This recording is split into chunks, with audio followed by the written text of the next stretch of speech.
Good morning everyone, সকলকে স্বাগতম। আজকে কোনো ক্লাস আপনাদের জন্য নিয়ে আসিনি। আজকে বিশেষ করে ত্রিপুরা পুলিশের যে ক্যান্ডিডেট রয়েছেন আপনাদেরকে কয়েকটি মূল্যবান কথা বলবো। যদি মনে করেন আপনাদের চাকরি ইম্পর্টেন্ট হয়ে থাকে আপনাদের লাইফে, তাহলে কথাগুলো শুনে যাবেন, ঠিক আছে? আর আমি আজকে একটু আউট অফ স্টেশন আছি, তো একটু নয়েজ শব্দ থাকবে, সেটা ম্যানেজ করে নেবেন। এই জন্য আজকে ক্লাস নিয়ে আসিনি, কিছু কথা বলার জন্য আপনাদের নিয়ে এসেছি। কীভাবে আপনারা প্রিপারেশন করবেন, কীভাবে পড়লে আপনারা সাকসেস হবেন, কোন নোট পড়লে আপনার সাকসেস হবেন, এই বিষয় নিয়ে আজকে আমি কিছু কথা বলবো, অল্প কথা বলবো। তো দেখো, প্রথমে বলে দিই, আপনাদের এক্সাম হচ্ছে 28 তারিখ, সবাই জানেন। হাতে মাত্র গনে কয়েকটা সময় রয়েছে।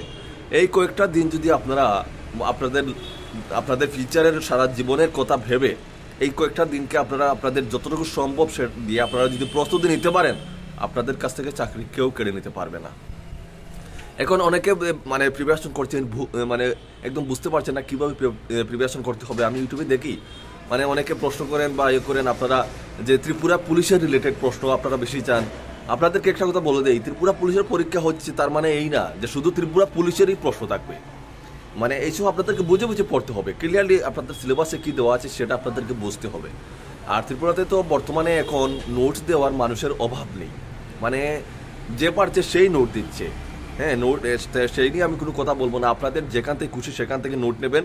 পরীক্ষা পরে দেখা যাবে কার নোট থেকে কত পার্সেন্ট কমন আসে।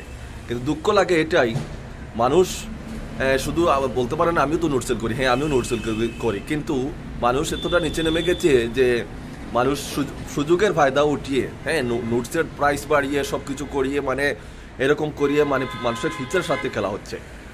তো আপনাদের যেখান থেকে খুশি সেখান থেকে নিতে পারেন, আমার কাছ থেকে নিতে হবে এমন কোনো কথা না। আমরাও নোট সেল করি, অবশ্যই করি, কিন্তু আমি যতটুকু সম্ভব প্রাইসটা মেনটেন রাখার চেষ্টা করি। এবং আমার নোটে যদি প্রশ্ন একটু বেশি থাকে, হতে পারে বেশি প্রশ্ন বেশি রাখি। আমার কথা হচ্ছে যার চাকরির প্রয়োজন সে পড়বে এবং সেই জন্য পড়ে ফায়দা পায়, চাকরিটার জন্য পায়, সেই জন্য আমরা প্রশ্ন একটু বেশি রাখি, ঠিক আছে? এখন বাকিটা দেখা যাবে পরীক্ষার পরে। তবে আমরা আশাবাদী অবশ্যই আমাদের এখান থেকে কমন পড়ার কথা, কমন পড়বে, কারণ আমরা ম্যাক্সিমাম কমন রাখার চেষ্টা করেছি, প্রায় সব প্রশ্ন কভার করেছি। তো এই কথা হচ্ছে এটা, আপনাদেরকে সিলেবাস ওয়াইজ পড়তে হবে। যত বেশি জিকে আপনাদের কিন্তু পড়তে হবে। জিকে কিন্তু খুবই কঠিন হবে, না হয় খুবই ইজি হবে, এটা আপনারা মাথায় রাখবেন। ইজি হলে খুবই ইজি হবে, না হলে খুবই কঠিন হবে। কিন্তু জিকে আমার মনে হয় কঠিনই হবে, কারণ প্রচুর ক্যান্ডিডেট রয়েছেন, প্রচুর ক্যান্ডিডেট। তো এটা হচ্ছে কথা। আর ত্রিপুরাতে এখন তো মানে নোটস দেওয়ার মানুষের অভাব নেই। আপনারা বুঝে শুনে একটু যাচাই করে আপনারা কার নোট থেকে গত বছরে কার নোট থেকে ভালো মার্ক পড়েছে না পড়েছে সব যাচাই করে পড়বেন, কারণ আপনাদের ফিউচারের ব্যাপার। আমার কাছ থেকে নিলে আমাকেও আগে যাচাই করবেন, যাচাই করে দেখবেন যে আমরা ফায়ার সার্ভিসে কত দিতে পেরেছি না পেরেছি, যারা এক্সাম দিয়েছে তাদের কাছ থেকে জানবেন, তারপরে নোট নেবেন। কারণ এই যে কয়েকটা দিন আপনার ফিউচারের, আপনাদের পরিবারের, ফ্যামিলির, আপনাদের কিন্তু সব কিছু দায়িত্বের, এই ভবিষ্যতের কিন্তু এই সিদ্ধান্ত নিবে এই কয়েকটা দিন। তো এই কয়েকটা দিন আপনারা ভালোভাবে প্রিপারেশন করবেন। আর ত্রিপুরা পুলিশের পরীক্ষা বলে শুধু ত্রিপুরা পুলিশের প্রশ্ন পড়তে হবে তা কোন কথা না। সিলেবাসে যেটা রেখেছে সিলেবাস অনুযায়ী পড়বেন।